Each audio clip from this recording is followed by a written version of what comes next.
আসসালামু আলাইকুম ওয়া রাহমাতুল্লাহ। আনোয়ার টিভি আন্তর্জাতিক সংবাদ।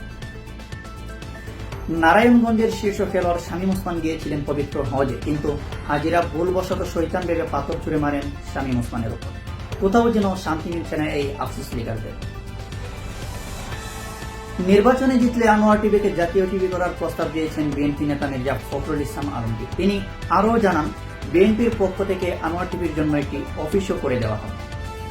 অপরদিকে পর্তুগাল শাখা এনসিপির সদস্য সচিব হয়েছেন ক্রিস্টিয়ানো রোনালদো। শোনা যাচ্ছে আমেরিকা থেকে ছাত্রদলের সদস্য সচিব হতে পারেন লিওনেল মেসি, এমনকি ছাত্র শিবিরেও যোগ দিতে পারেন নেইমার জুনিয়র। ফুটবলের মহা তিন তারকা যেন এখন রাজনীতির মাঠে। এদিকে ব্রাহ্মণবাড়িয়ায় ফেসবুকে কমেন্ট করা নিয়ে দুপক্ষের তুমুল সংঘর্ষে আহত হয়েছেন 25 জন, নিহত হয়েছে অনেকেই। নিহতদের পাঠিয়ে দেওয়া হয়েছে বাড়ির কাজের জন্য, আর আহতদের দাফন সম্পন্ন করা হয়েছে।